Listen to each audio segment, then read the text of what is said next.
order at 5:15 on Tuesday, October 24th. And I would like to acknowledge our tribal land acknowledgement. In partnership with the tribes who called Phoenix their home first, we acknowledge and respect the land our schools are built on. We commit to being a strong partner with any and all tribal nations who entrust their children to our schools. We are grateful and honored to be partners. May I get a roll call? Yes, roll call for Ms. Jessica Bueno, Here. Mr. Regional Carrillo, Here. Ms. Erica de la Rosa, Dr. Alicia Vink, Here. Ms. Carmen Trujillo, Present.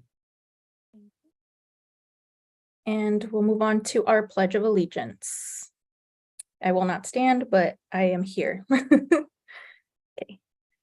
I pledge allegiance to the flag of the United States of America and to the republic for which it stands, one nation under God, under God, indivisible, with liberty and justice for all.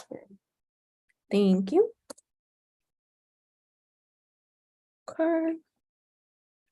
And do we have any recommendations from Dr. Hagigat about adopting our agenda?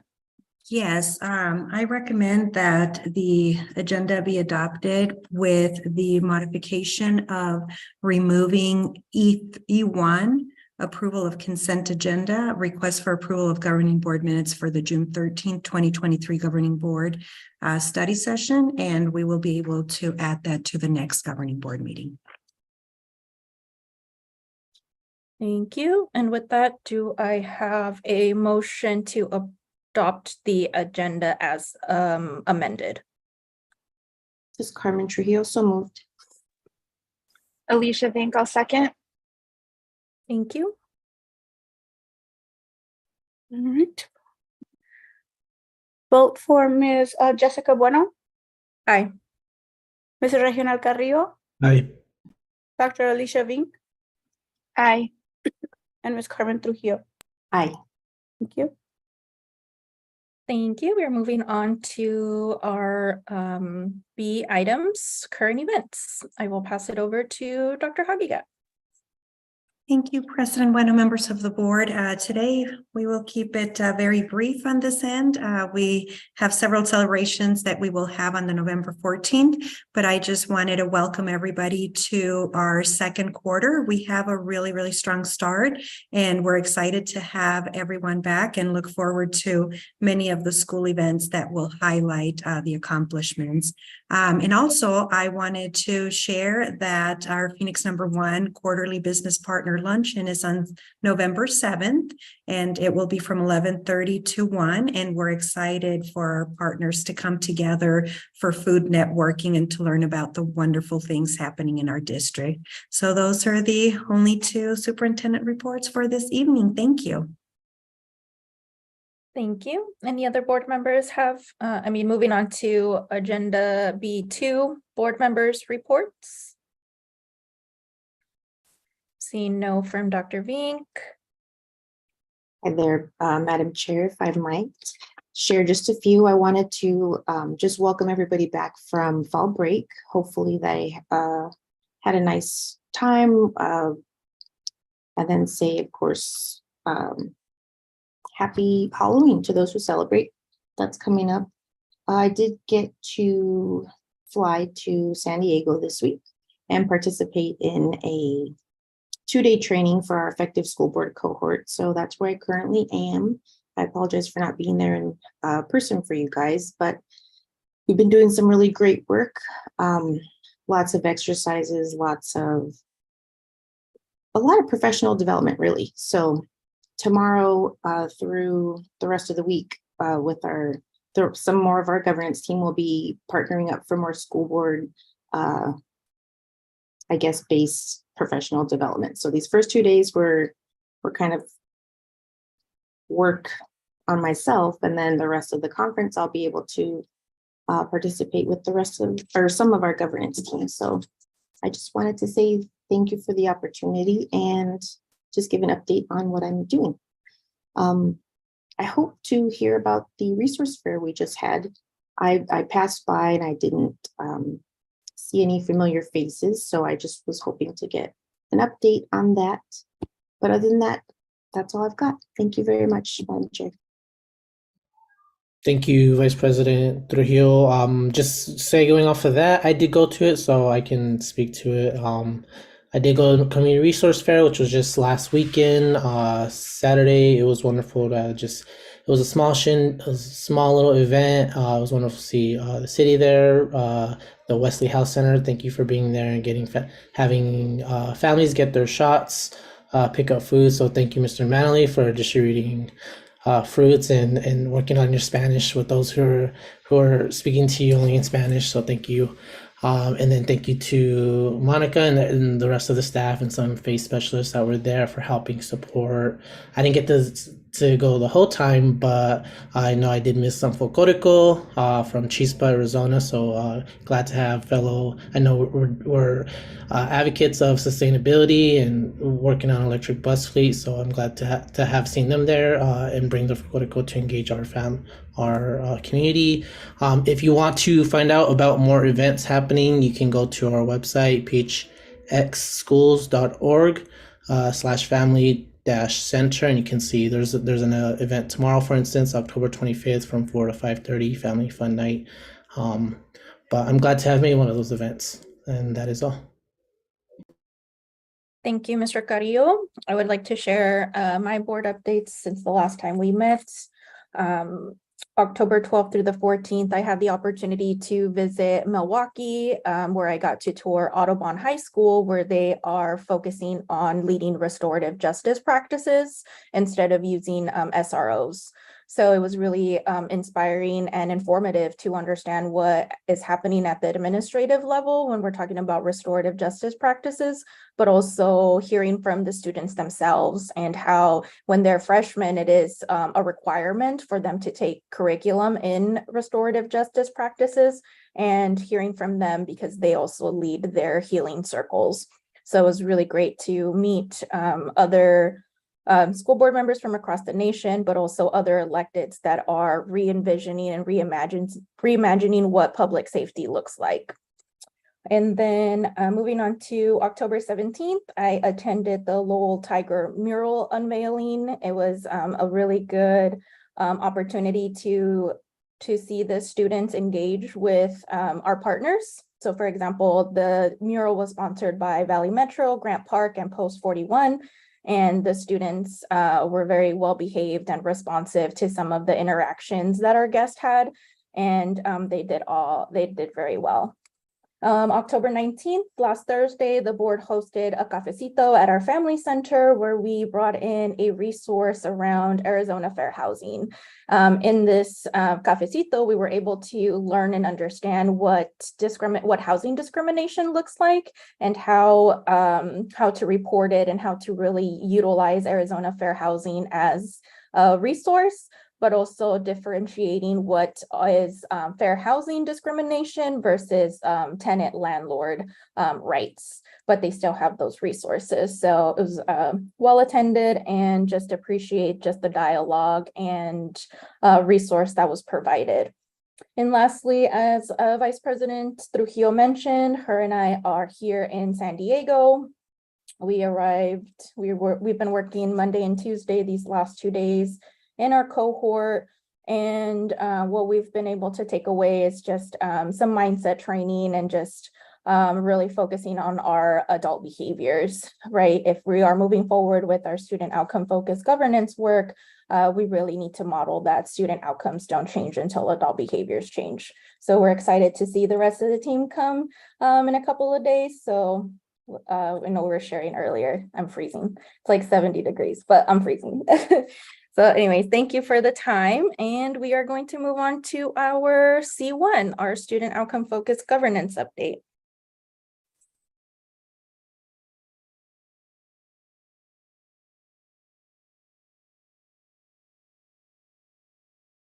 Thank you. And just as a reminder to our community, this is us grounding us in our work as we are moving forward with our monitoring calendar, and we have 2 progress monitoring reports today.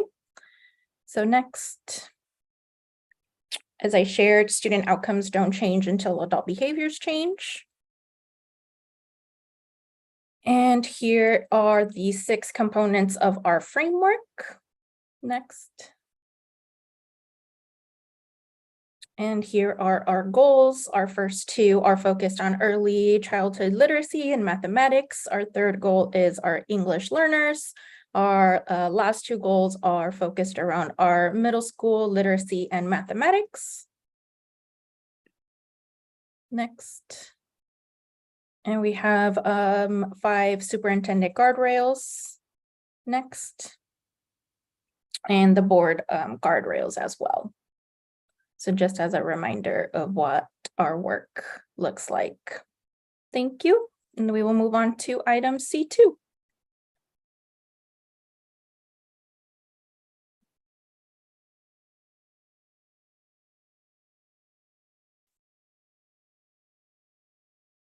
So today, C2, we have an opportunity to share the monitoring calendar. This has been collaborative work between administration and our governing board officers. And so our board has had the opportunity to review the monitoring calendar, and administration believes that we have the goals that we need as part of our journey in monitoring progress.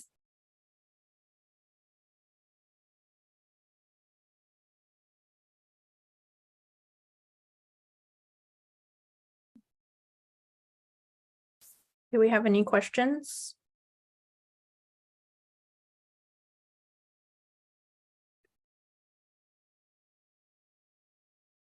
Okay. Oh, go ahead. Not so much a question, just I'm glad we have our 2-way communication sites on there. And I just wanted to say I'm grateful for the turnaround on the development of this and just the update. So thank you very much to our team for pulling this together and getting it organized and to one page, really. That's what I was really excited about, that it wasn't each year that we've got drawn out. We were able to condense it all meaningfully, and I wanted to thank you for that. So that's the only comment I've got.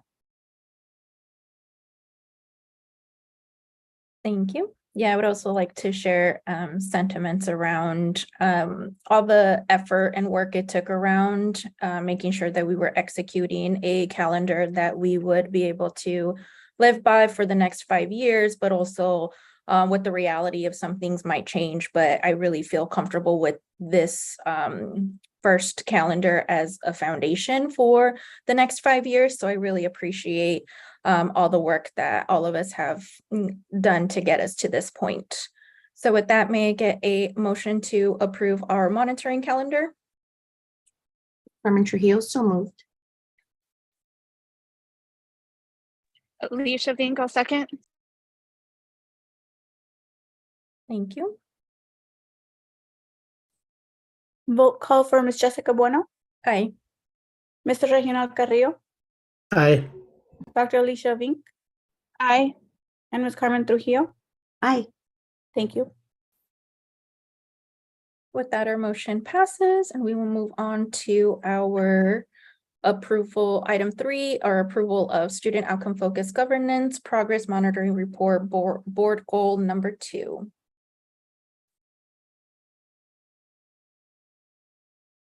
I believe this one requires a motion so that we can get into the progress monitoring of goal number 2, if indeed administration provided the information that we needed.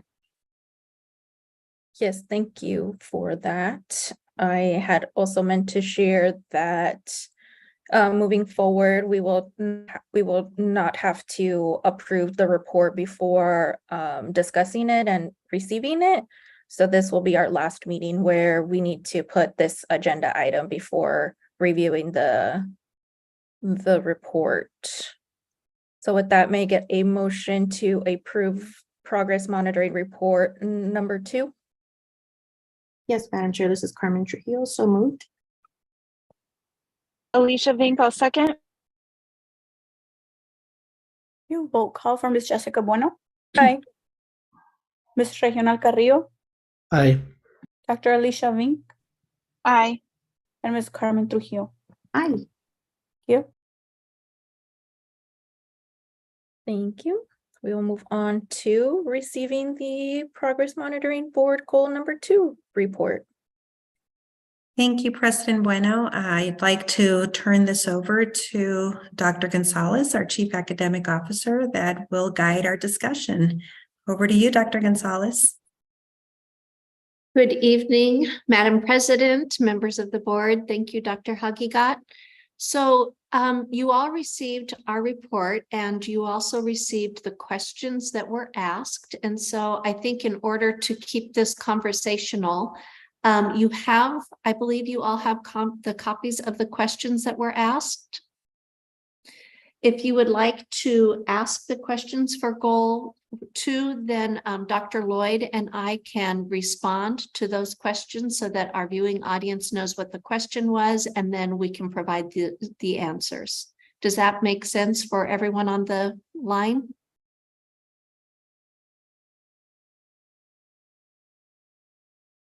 So Yes. the first question was from President Bueno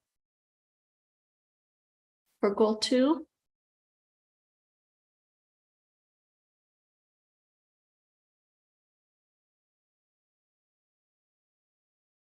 And Sorry, I'm trying go to navigate my tiny little half screen. I'll be muted.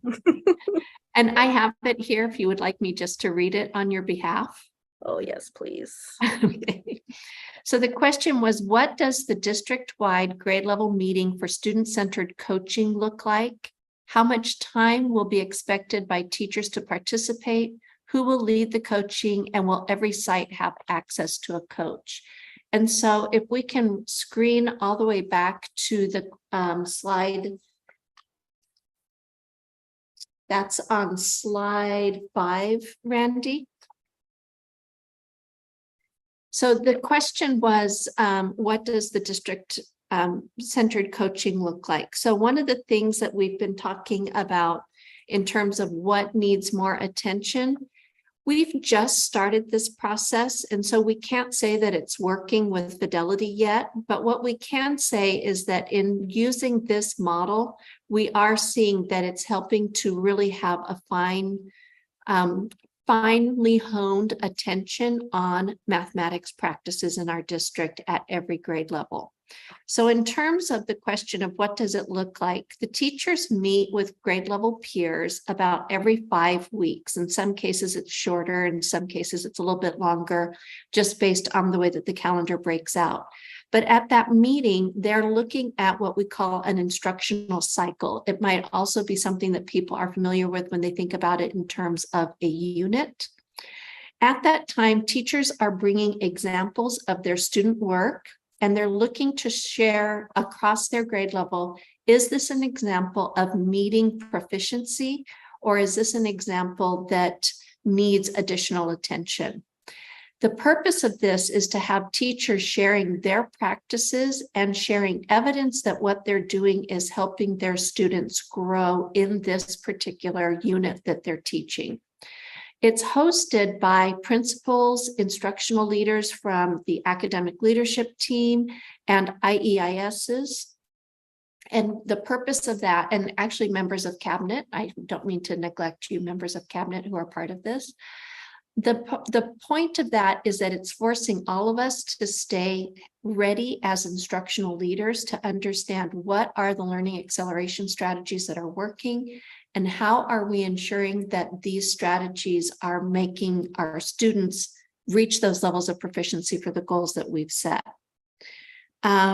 So who leads the coaching? So every school has a coach because they're part of this by grade level.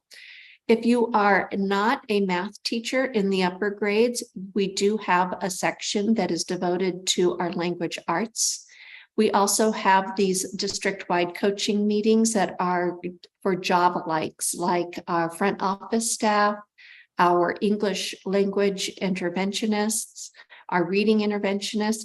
So everyone has a group that they're working with that intention around what are we doing to improve outcomes for student behaviors. Does that answer that question?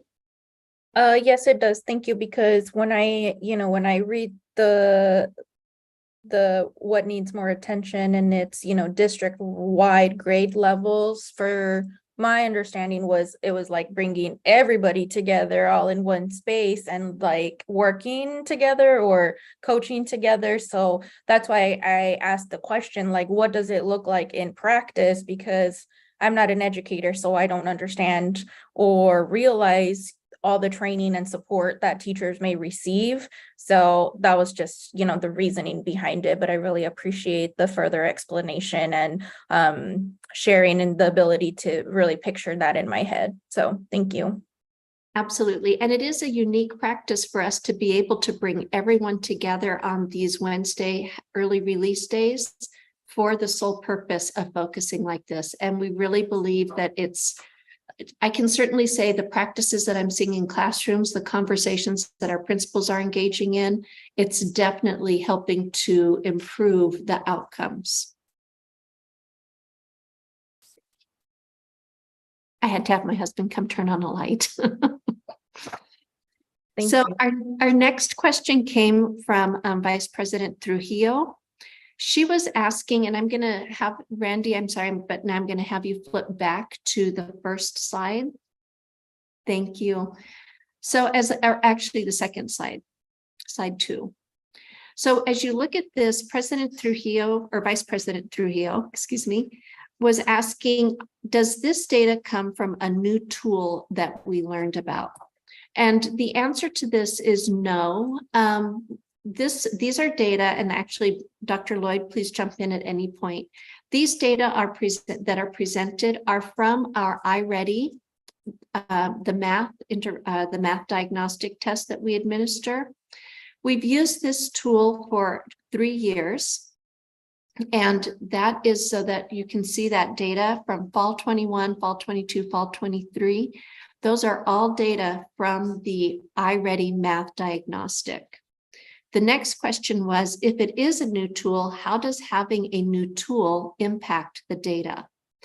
And so it's not a new tool, but I think that's an important question for us to remember, because a new tool could actually impact the data fairly significantly. And so if we were to get a new tool, we wouldn't have the 3 years of longitudinal data to show. One of the requirements from the SOFG framework is that in putting together a monitoring report, we have to be able to show 3 years of prior data. And the purpose of that is so that we're using data that's helping us to predict our ability to actually hit those goals that you see. And so with this purpose, the data that you see on slide 2 are designed to look at where we've been in this diagnostic in the fall, but also to predict that where we will be in the spring. And that leads to Ms. Trujillo's other question, is why are we not sharing, she was asking if these are data that we see fall goals, but why are we seeing fall goals and a spring goal? And so that's because our fall goals are set. Our fall goals are the data that we're presenting to you now to show that we're making a prediction of where we will go. And the goal, though, is set on spring goals because we're trying to get to a place at the end of the year that shows where students are proficient. So in the diagnostic assessment, it tests where is the student starting in the content, and then it looks to where does the student end. So now, Randy, if you can slide to the addendum, slide A1. This was information that had been requested by the governing board in addition to the original report, so that you can actually see this. And in this slide, you can see for first and second grade, you notice that in the fall, they start out much lower. And that makes sense because at the beginning of the year, you don't know this content. If you already knew this content, we wouldn't have to teach it to you. But you can also see by the spring how much of a jump you get in our student performance. And you can also see, and this is the part that is exciting to me, over the past 3 years, not only have we had a steady baseline where we start, but every year our endpoint is rising. So you can see from fall of 21, we had 3 for first graders, and by the end of spring of 22, they were already up to 28. So they're making a sizable growth in that year. And so you can see why we predicted that our goal of hitting 45 students or 45% of our students being proficient is a reasonable goal for the board's goals. And you see the same pattern in second grade. Any other questions, or Dr. Lloyd, do you want to add anything to that? All right, the next question that Vice President Trujillo asked was, if this is a new tool, do we need to change the way we look at the data or of having a new tool? And the question for that would be yes. If we did change our tool, we would have to spend some time really thinking about how to make this an apples to apples comparison of data. And this is why we're so fortunate to have Dr. Lloyd, because he would be able to do the statistical analysis to be able to look at what are the standards that are being tested, what are the ways in which they're being tested, and then design a comparison study that would show that these are like the data that we had prior, even though the measurement might be different. But it does take a substantive amount of work for Dr. Lloyd to be able to draw that conclusion. Some of you may remember when we first were looking at the iReady data, he did that kind of a comparison to show how our iReady data was helping to prove that we were making gains towards showing proficiency on AASA. Remember, the AASA is our state assessment. It's a very different kind of assessment than the iReady. But when we made that switch from Galileo to iReady, we wanted to know that we were using a tool that was going to help predict our AASA performance. And that's what Dr. Lloyd was able to do in looking at the ways that the tests measured the different standards and the ways in which our students were performing on those, to be able to say they are showing a very similar pattern in performances. And I'll pause for any other questions that might come from that.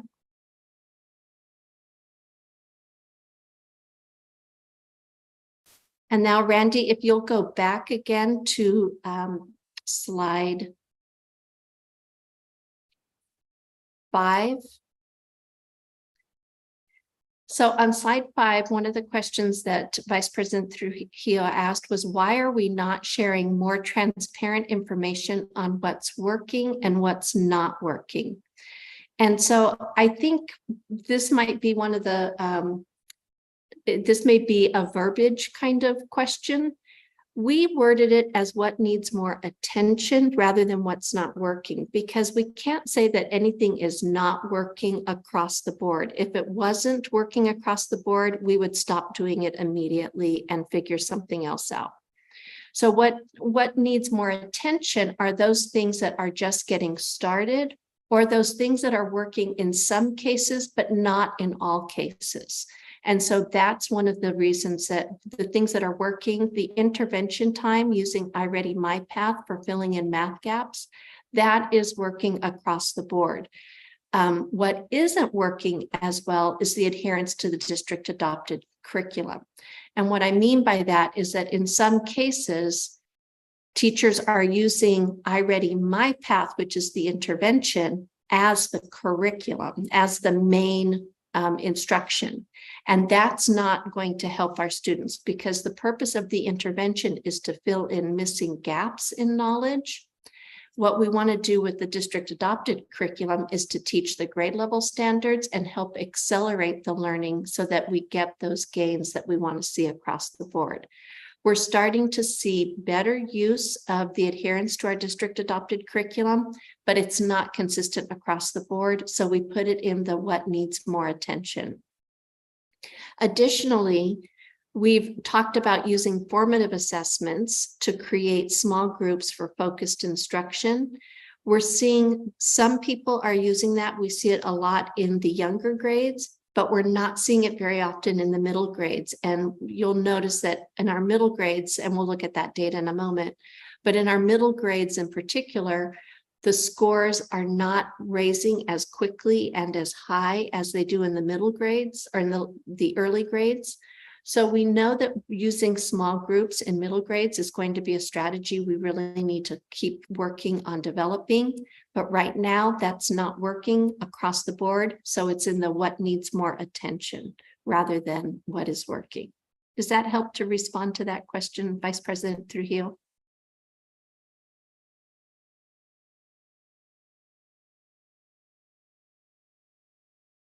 Sorry, I was trying to get out of my attachment and then back here to the Zoom.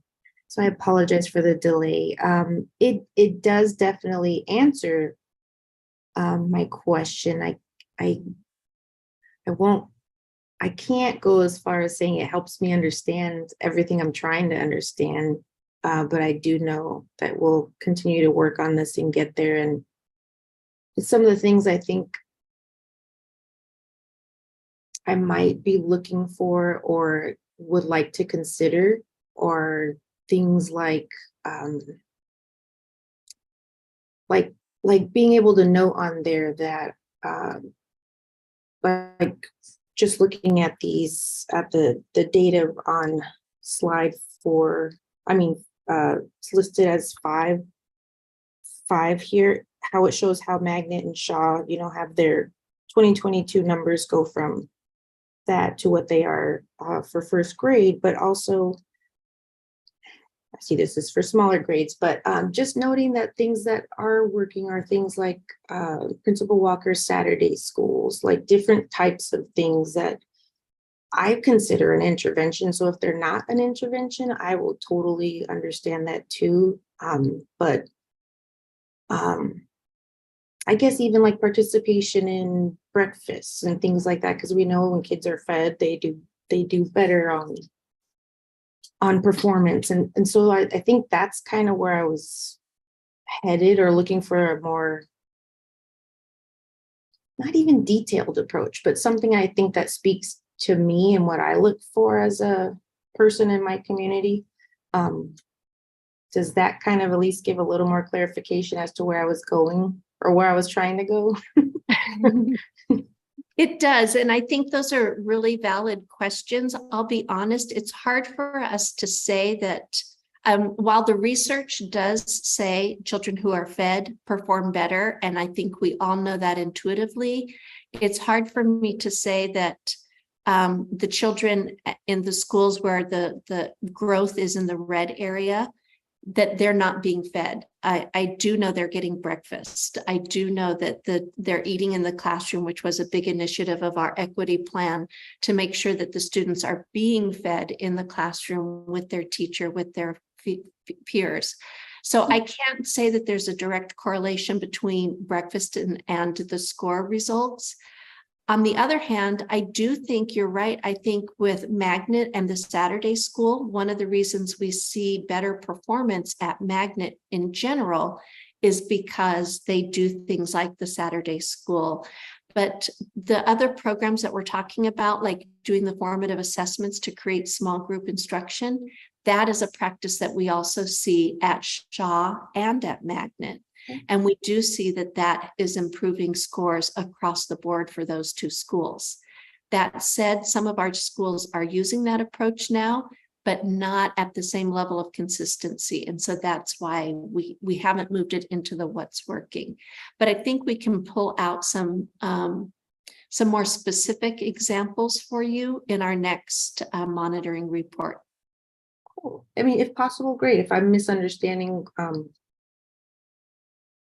I guess what an intervention is, I'm open to that too, because I want to fully understand better, so that way when I do look at this ahead of time, I am getting a really good picture of what it is, what it does look like on each campus. So, if we're feeding every single kid and everybody's, there on time, like just I just want to have, I guess, a better look at what it looks like at each campus. And what I'm looking at right now doesn't really show me that. So thank you for the time and opportunity to share about that.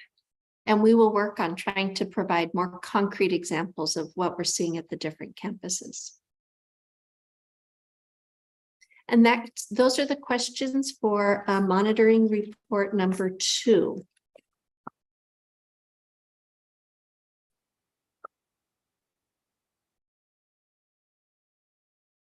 Do you want to move on to approving the monitoring report for 5, or are we okay? I think it's not an approval because we did approve. Approve both at that. Okay. So then we will move on to now approving the progress monitoring report of goal number 5. And so Randy, if you can put our slide deck up for the board goal 5.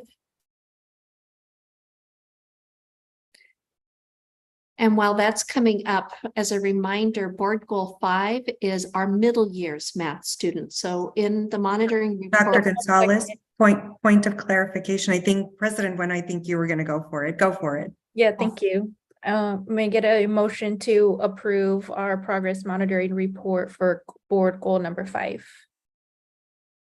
This is Carmen Trujillo, so moved. Alicia Vink, I'll second. And we'll call for Ms. Jessica Bueno Aye. and Mr. Regional Carrillo, Aye. Dr. Alicia Vink, Aye. and Ms. Carmen Trujillo. Aye. Thank you. Thank you. And I will return the mic back to Dr. Gonzalez. I apologize for that. So looking back again, monitoring goal 5 is our middle years math. And so we're trying to make sure in our monitoring that we're looking at early years math and middle years math together, early years reading and early years middle years reading together. So we're looking at one content area, which I think helps to provide a level of continuity. So the first question from President Bueno, and this will actually, Randy, if you can go to the slide of what's working and what's not working, slide 5 again. So one of the areas that we talked about that needs more attention are the family partnerships to support learning beyond the classroom. And so President Bueno asked, how will parents and families be engaged to provide the supportive learning beyond the classrooms? So one of the practices that we're really working on bringing to all of our campuses, and this is why it's in the what needs more attention rather than the what is working, is because it's not yet everywhere. So we really do want to focus on making this happen. But our schools are doing more now to offer family literacy and family math nights. And so to President or Vice President Trujillo's point earlier, this is a perfect example of an intervention. It's not part of the regular curriculum that students get, but it's something that is intervening to help families and students collectively develop conceptual understanding. So a lot of the schools also are taking time during their curriculum nights and their Title I nights to share the school's data so that families understand what the data looks like at the school level. But then Dr. Lloyd has also created dashboards that are used during parent conferences. And at the parent conference, the parent can see how their child is doing, and their parent can see here are areas that the child needs to focus on to improve their proficiency. And these are areas that you can celebrate with your child where your child is doing well. So these are done through parent conference. These are done through Title I curriculum nights, and then with our two-way communication that we were talking about in the monitoring calendar, those site council meetings. Those are also opportunities for our families to come and not only meet our governing board members and learn about student outcomes focused governance, but we're also providing opportunities through engaging games and giving them books and other materials so that they can actually have something that they take home and enjoy doing together as a family that helps to improve their math practices through card games and dice games. So those are some of the things that we're doing there. President Bueno also asked, what are examples of academic vocabulary? And that's another really good question. Academic vocabulary are the key concept terms that students need to have in order to grasp the concept that's being taught. So an easy one for us to think about is when I'm teaching children how to add, I have to teach words like addition, and I have to show them that addition means to combine. It means to put things all together. It means a total. It also means a sum. So we talk about all of the different vocabulary terms that students might encounter in solving these kinds of problems. But we have to be explicit in teaching that vocabulary. We can't assume that when students come to us, they know that, particularly when we're looking at students who come from poverty or students who are learning a second language. Taking the time out to be explicit in the instruction of that vocabulary and helping them to grasp how that vocabulary supports the concept is a critical tool to helping our students succeed. So it's really important that we take time to really focus on academic vocabulary. And again, you see that in the what needs more attention, because we're not consistent yet across the board. And so that's one of the learning acceleration strategies that you're going to see more and more in our classrooms. And we know that with the work that we've been doing with our English language and our language acquisition department, that is a strategy that is being enforced across the board. President Bueno also asked, what does goal setting with students look like? Who leads this effort of setting the goals with students? And this is a newer practice that we are starting, and we're really excited about it. You may remember in your board report a couple of weeks ago, we shared the student-focused conferences where the students are leading the conferences during parent-teacher conference. And that's part of the goal-setting process. So what happens in that is that the student, and here again, I'm going to brag about Dr. Lloyd's dashboards because it's really a cool way for you to see a picture of what your child is doing and what does that mean in terms of what they're going to do. So the student sits down with their family and talks about, or their caregivers, talks about, this is an area where I'm doing really, really well. And this is something that I'm going to continue to work on. And my teacher is helping me with this, and mom and dad or grandma or aunt, you can help me with this. This is a way that the student is setting a specific goal based on how they're performing currently. There are other types of goal setting that occur that are just, from a simple day-to-day basis. Today we're going to be learning about addition with 2-digit numbers. And so in order for us to do this, you're going to have to do, and the teacher's going to help the students know what it is they're going to do and what it's going to look like when they're done. And then the students can set individual goals for themselves in that moment.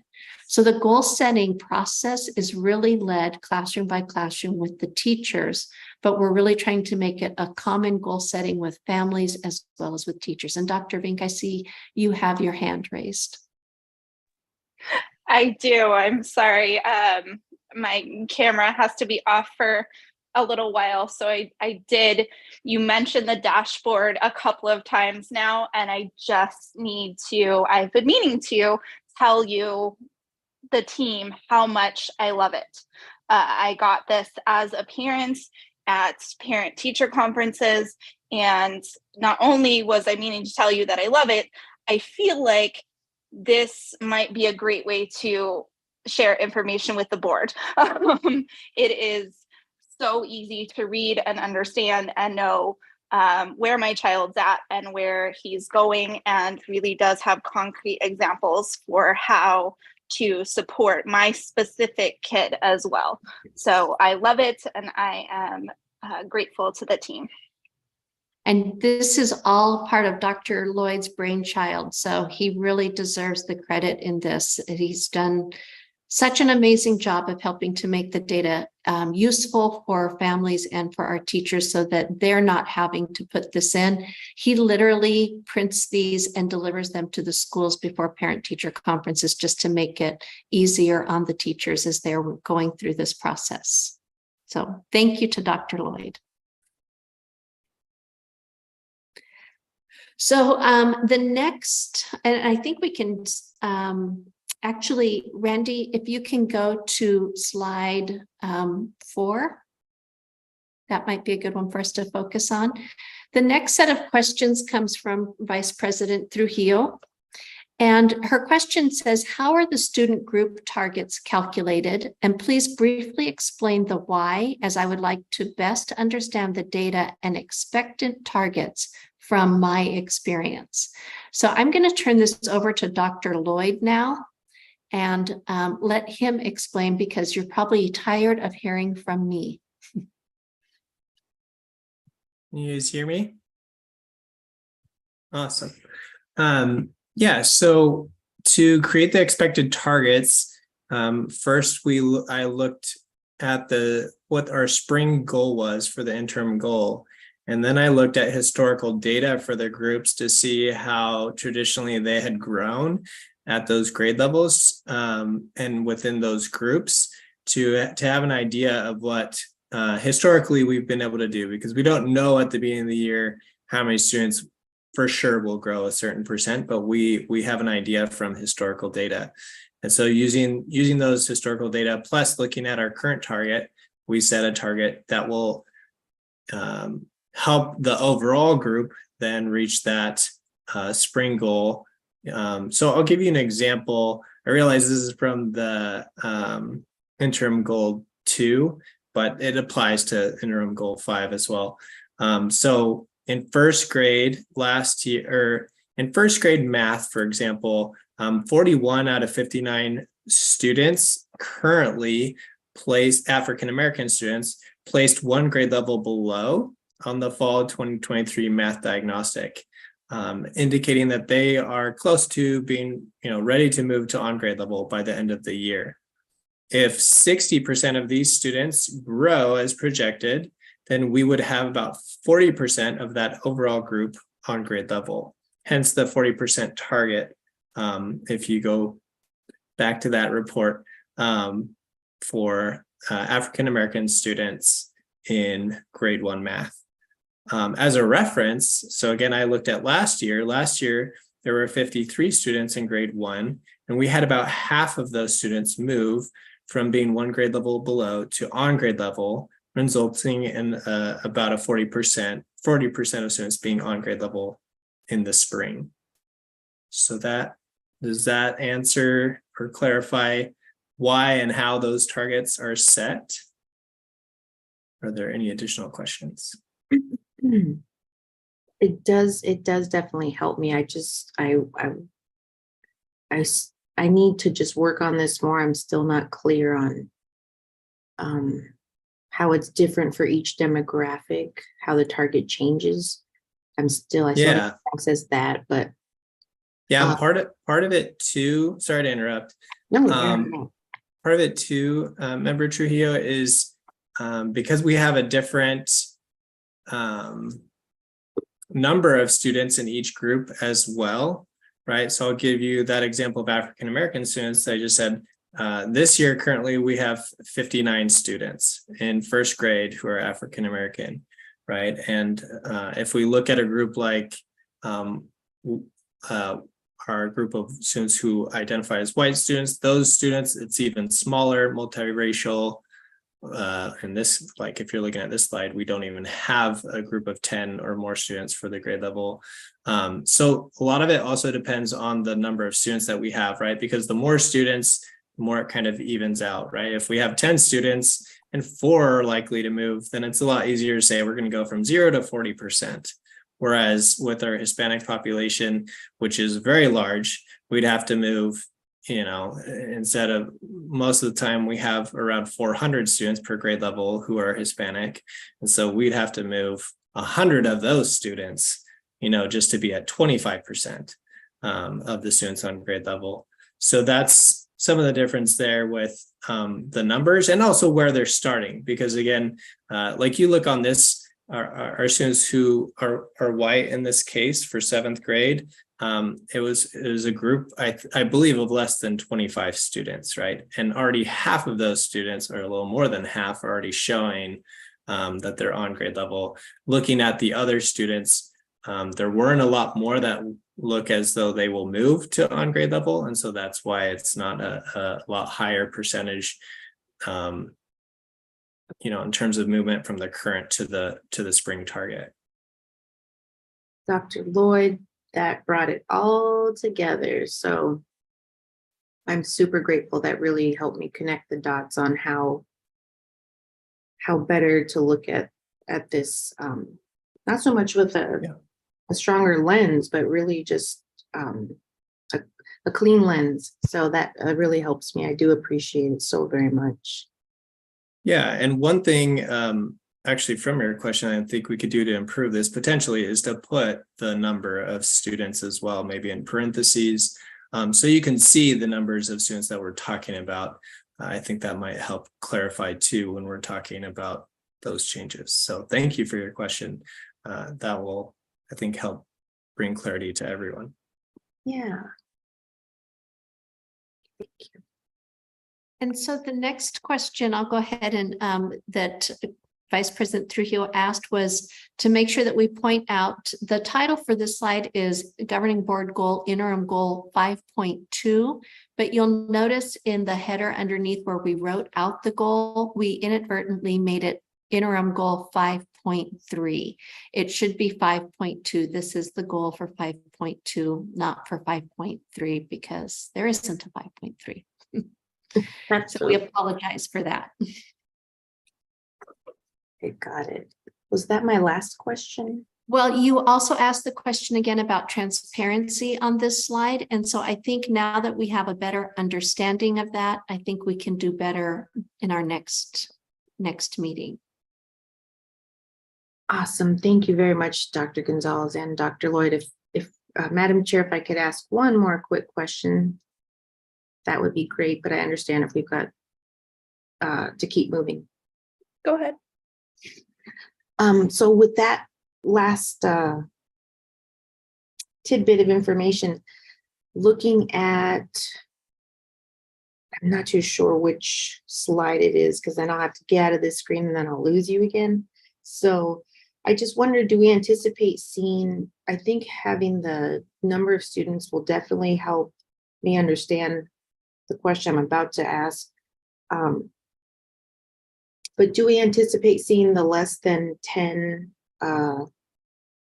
symbol number? I don't know what to call that. And all of the zeros going forward, or do we see this? Like, I guess, what might impact that to show more numbers? Is it the number of students? Is it growth? I just want to kind of. Those are actual numbers of students. And the reason we put the less than 10 and the 0 is that when it's fewer than 10, and so you were using the correct academic vocabulary when you said less than 10. The reason we have to put it like that is that we cannot share information about students if there are fewer than 10 students in the total, I don't want to say denominator, I'm trying to think, the total pool of candidates. The total population. Thank you, Brent. Okay. So if there are fewer than 10, we can't share that data publicly because it could be identifiable to individual students, and we never want to share information that would be identifiable to an individual student. So that's why you see the less than 10 and the 0. It just means we don't have data in that pool. Got it. I'll just add, yeah, that could definitely change. It depends on our demographics, right? Who's enrolling at each school. And that's where, the further we dive into like a grade level or a grade level at a school, it becomes very difficult to report very much, except for like usually it's one or two at least ethnic groups or racial groups, as you see on I think it's slide 5, the one where we report by school, you see a lot of, less than 10 because, where is it? No, not that one. Or was it in the addendum? Oh, it's the I think it's in addendum the, two. yeah, in the addendum. Yeah, so this is where you see like at most schools, and these, like when you look at just these grade levels, and even in some cases looking at all grade levels together, there's less than 10 students that fall within that category. Okay, got, and I wrote that down quick so that way I wouldn't forget to ask, but I forgot to also include that was more of like an all around overall progress monitoring question, because I couldn't remember which progress monitoring report had all the zeros, but I think that was actually goal number 2. And then this one was more of the less than. So I apologize for how my brain joins all these thoughts, but I'm really still getting used to how, I guess, the layout. Mhm. So I visually, that's my struggle. It has nothing to do with how the data and everything is. It's like switching gears. It just takes me longer to transition. So for moving from goal number 2, data and information, to go straight into number 5 there's lots of like traffic jams up here. So it has nothing to do with me. I just confused or I just jumbled them up. So I apologize for joining those, but I just wanted to clarify that's right. I noticed we had a lot of the less thans and then we had a lot of the zeros. So I just kind of wanted to know what to anticipate. So that definitely helps. And I know we are gunning to get more and more kids in our schools if we can. So I appreciate the extra clarity from the team. Thank you very, very kindly. Yeah, just to reiterate what Dr. Gonzalez said before, at the beginning of the year in the fall, we would expect to see a lot of 0% because most students are still in last year's grade level if they're on grade level. And then, in the middle of the year and at the end of the year, we'll see them move to on grade level. I love it. That helps me clarify between the fall and the spring. So again, transitions. Thank you very And we will much. always do private tutoring in advance if you like. You always do, And but after. that's why I'm clarifying. It's me, it's not you. We'll I do just need the anything we extra can help. to assist. Perfect. Thank you guys so very much. I just figure I asked because if I might be confused and I still have questions 5 years later, like it might just help. So a teacher in our district taught me that. And so I just do it now. If I have a question, I'm just going to ask it. That's the best way to learn. Okay, I'll be quiet now. Thank you very much, Madam Chair and the governance team. Great, thank you. Any last words, Dr. Gonzalez? Thank you, everyone, for your patience in going through this and for the questions. It was a joy to be able to think through this collaboratively and to bring this to you. That Great. concludes our presentation. Thank you so much. And we are moving on to agenda item D1, community communications. Ms. Valencia, do we have any community communications? We do not have any this evening. Great, thank you. Moving on to approval of consent agenda. Do I have a motion? Madam Chair, this is Board Member Carmen Trujillo. I want to say so moved, but do I say so moved as amended? I know we made an amendment earlier, right? Mm-hmm. So we already made that amendment. So moved. Never mind. Thank you. Alicia Vink, I'll second.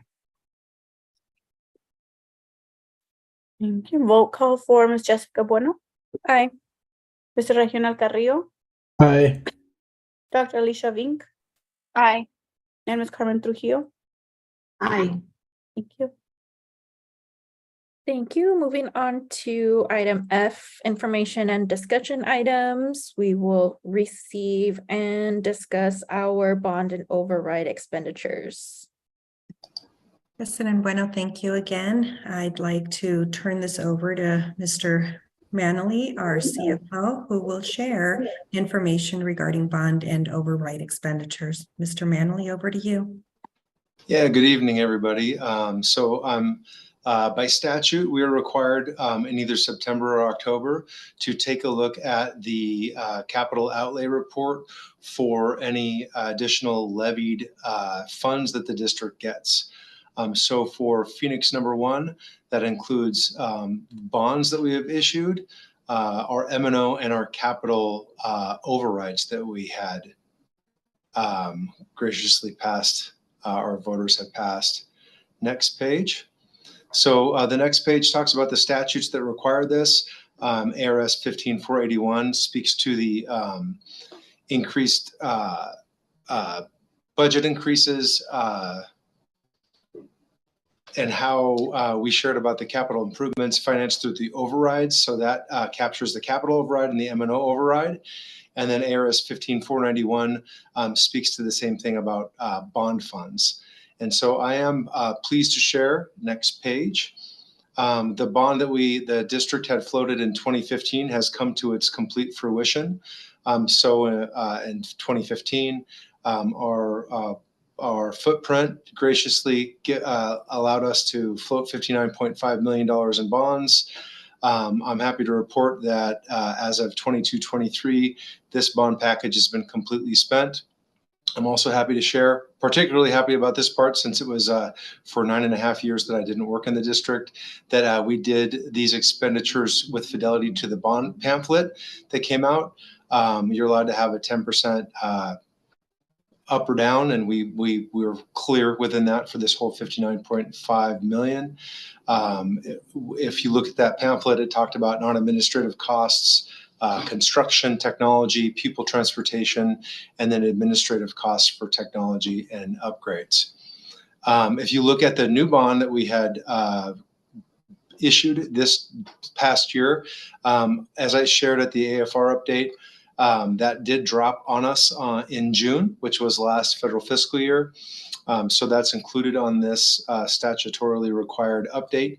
If you look at that, very similar bond pamphlet.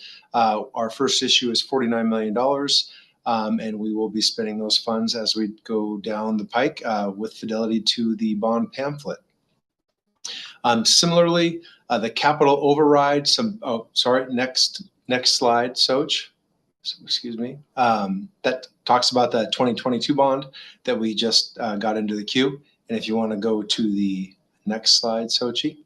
Sorry, I have it on 2 screens. So I was looking at mine and trying to look at yours. The capital override background. So thankfully in November 19, this passed for our capital override. So we are squared away from 2020 through 27. This gives us either 10% of our RCL or $3 million, whichever the lesser is. So ours is at $3 million. And then it talks to what we should be spending those capital override funds on, non-administrative things like instructional and supplemental materials, technology, buses, facilities upgrades. And then again, a piece can go towards administrative technology and furniture and equipment and improvement to facilities. Similarly, in 21, so for 22, we passed an M&O override. That lets us stretch our revenue control limit by 15%, which is a great thing. So for when this was passed in 21, it asks for in the first year that the M&O override be spent on one of these things in the pamphlet, or one or more of these things: full day kindergarten, preschool, fine arts, class size that promotes effective instruction, core instructional programs, which is our core curriculum, effective integration of technology into the curriculum into the classroom, research-based instructional delivery models, or engagement and successful transition to high school. So that's what we were allowed to spend our M&O override funds on. We did it much simpler than that historically. So I'm going to go back through that same queue in order. Like I had shared, our 2015 bond funds had been completely expended. If you looked entering into the 22-23 school year, we had a total of $3,748,114 left in that whole bond package out of the $59.5 million, and we spent it down to the very last dollar. So that is now an expended bond. And if you look at the the total lifetime expenditures based on that bond issuance in the pamphlet, you can see that we were neither over or under by 10% of the allowable expenditures per group, and that bond has been completely expended. If you look at the 22 bond that we were able to just dip our toes into this last fiscal year, the only thing that made it into the FY 22-23 year were the fees that it took to land that first issuance. So we still have $96,372,099 as of July 1. I can share, and that's not in this presentation, that in this fiscal year, we've spent about $1.6 million, and most of that has been on construction and student technology. I'm sorry, can we get oh. can we get the screen updated? Thank you. Oh, there we go. Okay, so this is the 22 bond, like I had mentioned. The actual expenses from the last half of June were the fees to get these wired into our bank. That's the lawyers and Stifel and Gus Rosenfeld, all the folks that it takes to land a bond. And like I was sharing, it's not expressed on this because this is only 22-23, but in 23-24, we've already taken some steps to expend a little less than $2 million thus far. It'll hopefully be a bit more than that as our projects get underway, but we still have we're at the very beginning of the lifetime of this 10-year issuance. For capital override expenditures, like I had mentioned, it's 3%, or sorry, it's 3 million or 10%, whichever is the lesser. So for ours, based on our control limit, we get the $3 million. That was to be expended on, like I had mentioned, in, supplemental materials, technology buses, facilities upgrades, or administrative uses like technology, furniture, and equipment. And those types of pieces. If you look, we spent with fidelity in those lines. If you look at our numbers in our instructional and supplementary materials, that was a little bit low. That can be explained through our ESSER expenditures. But in either amount, we did not go over our capital override, spending a total of $2.554 million. So the rest of that would roll over into the 23-24 school year. I will say that there is an error on this sheet. That should be M&O override for 22-23 expenditures, not 21-22. You could see on this sheet that I shamelessly stole the presentation from previous years and failed to update the title on this page. So apologies, but these numbers reflect the actual expenditures from 22-23. Our override allocation was $5,088,699, and we put the entire amount into our salaries and benefits. And so we captured the entire M&O override amount, spending it on our most important asset, which is our people.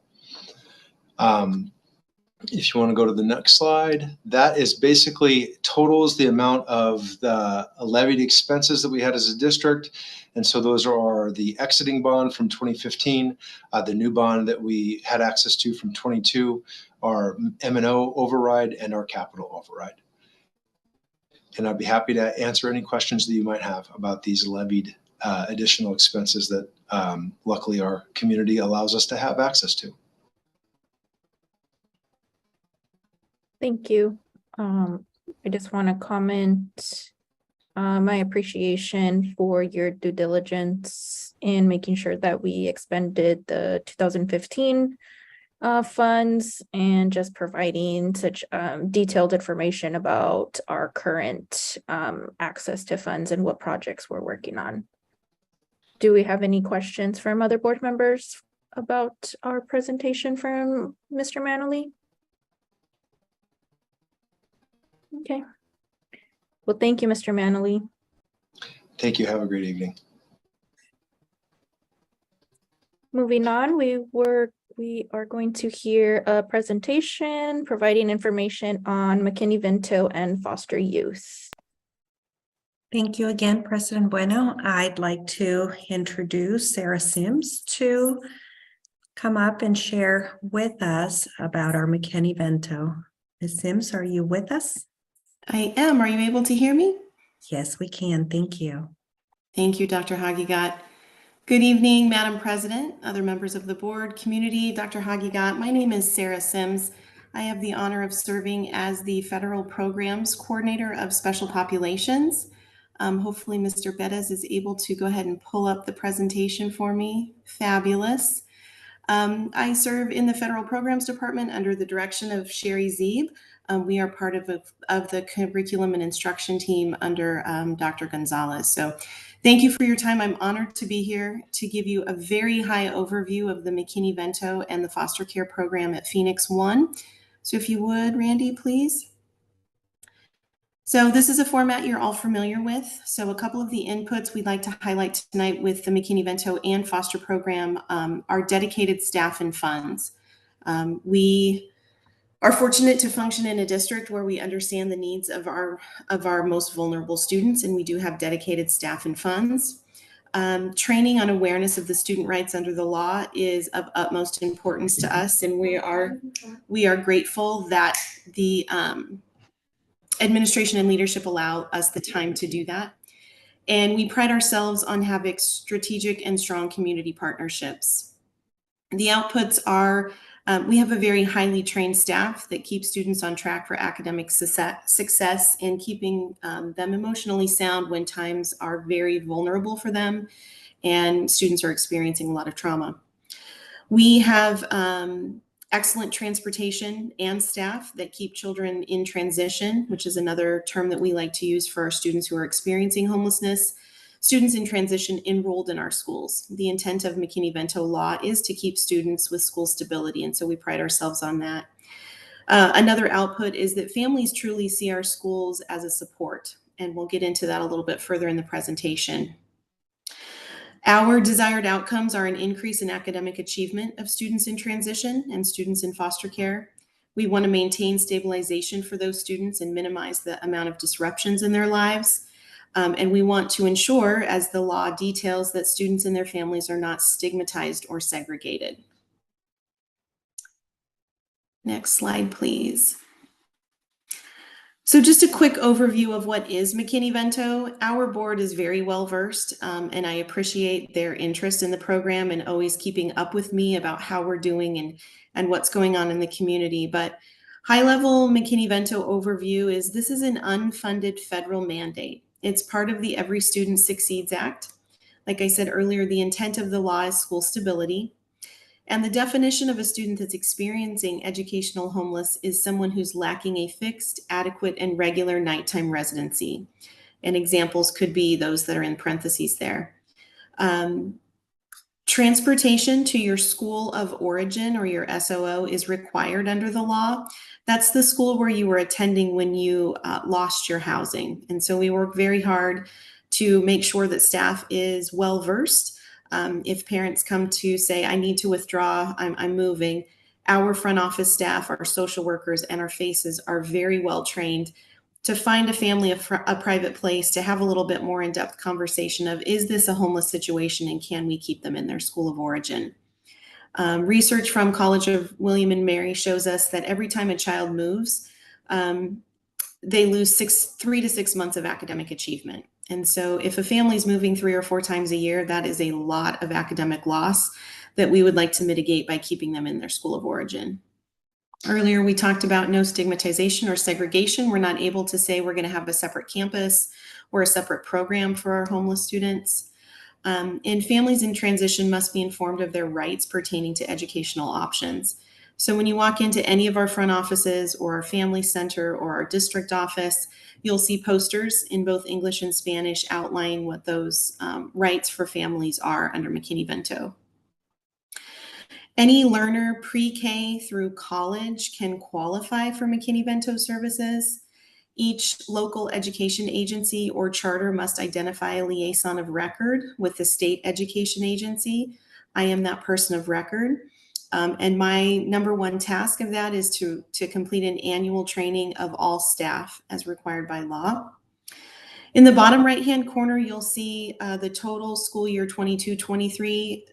We serviced 168 students who were experiencing homelessness.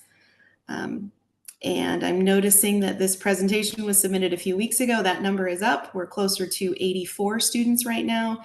That number changes literally daily. And so thus far this year, you'll notice that we're on track to probably meet or exceed the number of students that we identified last year as homeless. Moving on to the next slide. What is working for us? What are some celebrations? I am so fortunate to be part of a federal programs team and a curriculum and instruction department that is intentional and inclusive of planning for students experiencing homelessness. It is literally on the quarterly agendas for our Title I meetings. Cabinet is aware.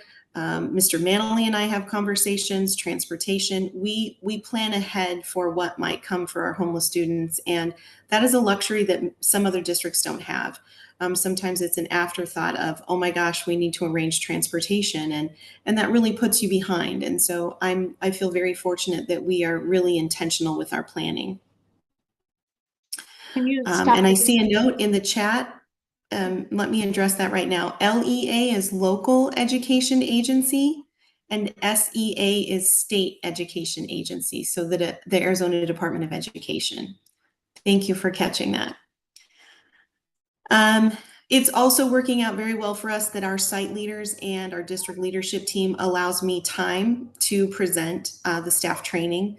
I see the transportation staff, I see the leadership team, and many of the schools each year for that training, which is so super important. Our district leaders understand the need for transportation funding. Like I mentioned in the beginning, McKinney-Vento is an unfunded federal mandate. We're required to provide half of the transportation costs for students to their school of origin, but there is no funding source for that. And so I appreciate Mr. Manley and all of Cabinet advocating for these students' transportation needs. We pride ourselves on being one of the only districts in Metro Phoenix to provide one-on-one academic support from a certified teacher during the school day to students experiencing homelessness. We have fought very hard that we wanted to make sure that our academic wellness was number one for students. And so we do have a certified teacher who is fabulous, Mrs. Ashley King. She is a highly qualified teacher with a gifted endorsement and a reading endorsement, and she services a variety of special population students. She truly is the heart of our program, and she works on a 6-week cycle on teacher referrals or principal referrals for a variety of students that are in vulnerable situations. We were the first district in Phoenix when ARP funding was awarded to provide hotel vouchers for families that are in emergency situations. That is a paid partnership with the Salvation Army. And we are just ever so grateful that the Department of Ed allowed us those 3-night stay to families that have nowhere else to go and would otherwise be in their car or unsheltered. We have worked very, very hard to build community partnerships to ensure that whatever the need of our homeless students and families are covered. We like to look at Maslow's hierarchy of need and start at the very bottom and make sure that everything a family needs to access the curriculum is thought about. So we have a grocery delivery service. We have a donor, Help Snacks, that provides a daily snack to our students. Not only a daily snack, but a snack that's in a bag with a handwritten note on it. And many of you have written those notes on bags and given them to students. So heartfelt things that also make sure that we're thinking about that emotional well-being. We do loaner smartphones. We have a partnership with T-Mobile where we have phones that are preloaded. They're ready to go to Google Classrooms. They are pre-programmed to all the social workers and to me and to the FACE team. You can literally hit the Phoenix One button on there. It takes you to a folder and it takes you directly to our school calendar. So if families are without a way to connect with the school or with me, we do provide them a phone. Some of the very simple things like hygiene kits, uniforms, school supplies. We had an event last Friday where we provided 5-gallon buckets full of household cleaning products to families, gas cards, hotel vouchers. We pay for Boys and Girls Club memberships after school, and we are constantly providing referrals to other community-based agencies, CBOs, community-based organizations. So going to switch gears here a little bit and also talk about, so McKinney-Vento and foster care are the two largest populations that I deal with on a daily basis. And I just wanted to give a quick overview of foster youth. And that's any child who's outside of the care of their parents for a 24-hour period, more than, all day, all night, under the direction of the Department of Child Safety, a tribal foster care agency, or a local child welfare agency. Last year, we serviced 39 students, and this year we have already serviced 23. So you can see we are definitely on target to meet and exceed that number of 39. We do have one youth group home facility within our boundaries. We have worked very hard to forge a positive relationship with them, make sure that those students are attending and enrolled and accessing all the programs that we offer to any student. Each time that a child goes into foster care or moves placements, a best interest or a bid is required. And I might be invited to those even if the child never attended school with us, but if they're residing within our boundaries. And so last year we completed 42 of those best interest determinations. And so far, and again, this number is outdated, we're up to 11 thus far, and there's 2 more on the books for this week. So we are constantly meeting with the Department of Child Safety and the tribal welfare agencies to make sure that we do that best interest determination to see if children should remain at their school of origin. And if they do, then again, we provide that transportation to them and we split that cost with the Department of Child Safety. So our plans for 23-24 is staying the course, keeping doing what we're doing. We did complete the day of support at the Family Center. We are so grateful to have that space. We wanted to drive foot traffic there, so we held an event there on Friday, gave away some supplies, got to meet some families face to face, which is a luxury for me. Sometimes it's all over the phone or via email, and so it was really nice to have families come and see me. And the families that did were awarded a gas card. We want to make it accessible for them to get to the center and get to me and do the things that they need to for their students. So we'll continue that. We're going to continue the hotel voucher program. Since August, 4 families have benefited. That's actually up to 6 now. And we will continue that program with Salvation Army. And that is ARP funded. So that is a luxury to us that we will do everything in our power to sustain after ARP leaves us. And then we'll continue the academic support for special population students in need. Those are the services provided by Mrs. King. And currently 2 of the 15 students that are in cycle 2, we're already into the second 6 weeks of school, are students that are in transition. And so the other students in that population are foster care students and Indian education students, and then some immigrant and newcomer students. So just a few testimonials. I have the luxury of hearing some really nice things from parents every day. You know, things like, thank you for keeping my family off the street. If we wouldn't have had this hotel voucher, we would have had nowhere to go. Getting this phone is a lifesaver. Now I'm able to make all of the calls and do the work that I need to do online. That is a Wi-Fi ready loaner phone. And I think the biggest one to our program is that I had no idea the schools would help me this much. And parents tell the faces and the social workers and myself that all the time, that they had no idea that they could come to the school and get the kind of care and really concrete support that they need in these super vulnerable times. That was super fast. Does anyone on the board or cabinet have any questions or comments for me?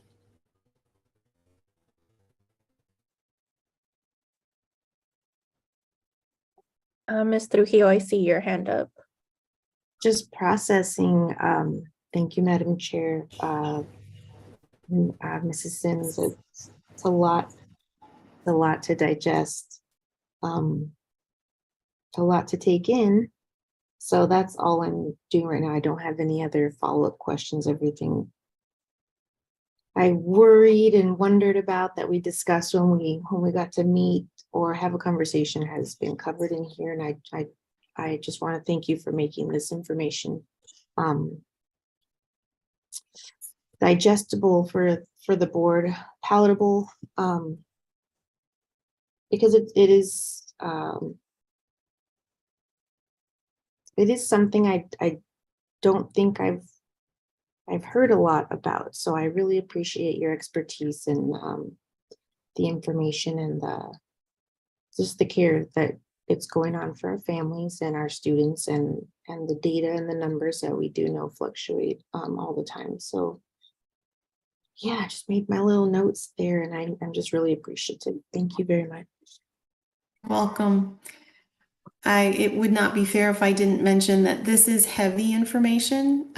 No one likes to think about those kind of numbers of families not having anywhere to sleep at night, or the numbers of children that are in foster care. And I can't do this without a team. And I lean very heavily on Dawn Baumgartner and her social work team, and Ashley King and Dr. Gonzalez.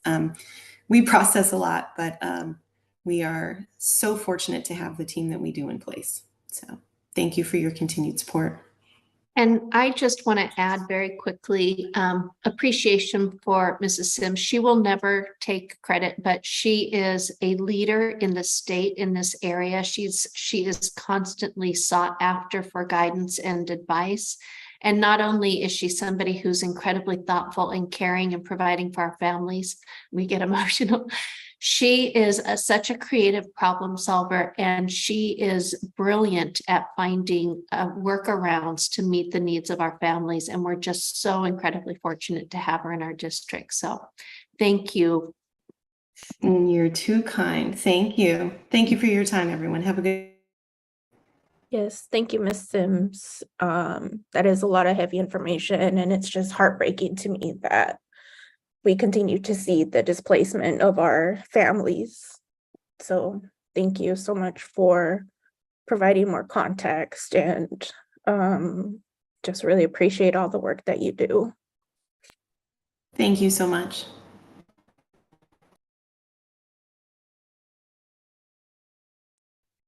Okay, we are moving on to our executive session, where we will be discussing and reviewing the possible superintendent performance pay plans for 2023-2024. And the second item will be receiving legal advice. So board members, we will transition to the executive session link. And I will see you there. Thank you all.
Mr. Carrillo, are you here? Yeah, I'm here. Okay, I'm sorry. It's because it's showing Sochi again. So that, thank you. We're gonna rename it now.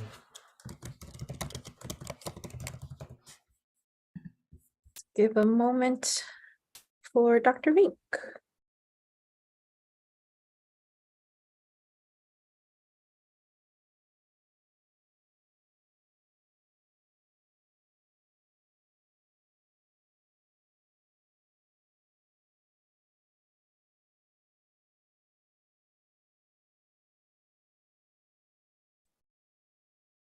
Okay, thank you. We are resuming our regular session at 8:33.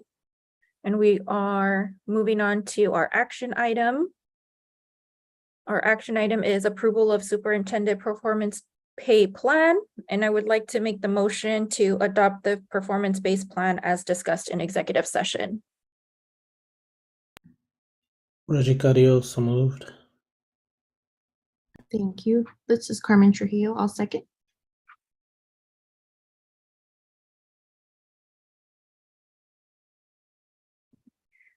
Okay, vote call for Ms. Jessica Bueno, Aye. Mr. Regional Carrillo, Aye. Dr. Alicia Vink, Aye. and Ms. Carmen Trujillo. Aye. Thank you. The motion passes and we are moving on to our closing items. Any board member requests? Madam Chair, this is Board Member Carmen Trujillo. I have some requests, if I might. Go ahead. I would like to request a board update on our enrollment numbers, more specifically our preschoolers, to see how many little ones we've got coming into our district, and following up on our Little Big Minds location to see if we've got any of those kids coming over, what's been done. So a board update regarding preschool, and more specifically the Little Big Minds students, being that we are a landlord for that location for those students that go to that school. I just let's see. Since my other board request would be just an update on our band and or maybe just an update on Edeta, how that's all going. I was thinking about our mariachi band and what those things are looking like, since we're still in transition. Let's see. I would like to request an update on our iAcademy, what supports we're providing for that area of our school, for that school. And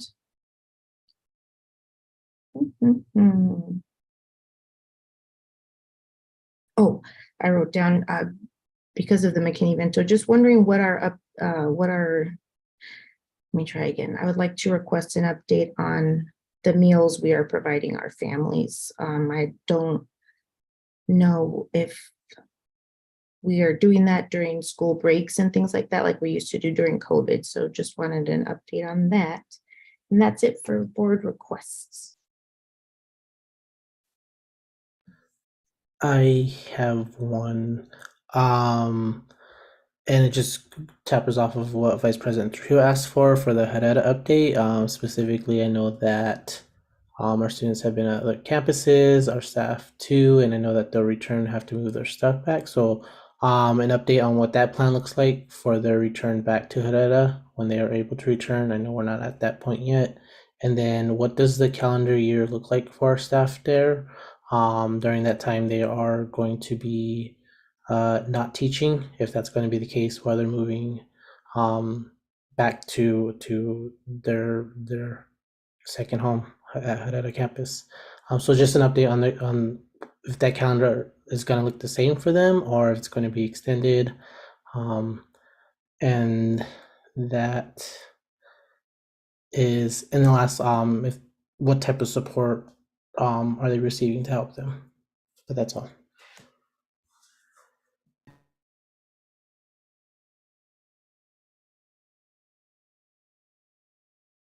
Thank you. And do we have any, moving on to future agenda items, do we have any agenda items? Oops, sorry about that. Madam Chair, Carmen Trujillo here. I've got one. I'd like a future agenda item on communication with our students and families. Again, to promote all the social support and stuff that we've got. Again, thinking about our McKinney Bento presentation today, I think I would like to hear about how we are bridging and closing gaps with our community. So a future agenda item on communication, what that looks like, I guess. I know it's vague, but I'd rather it be an agenda item as opposed to an update.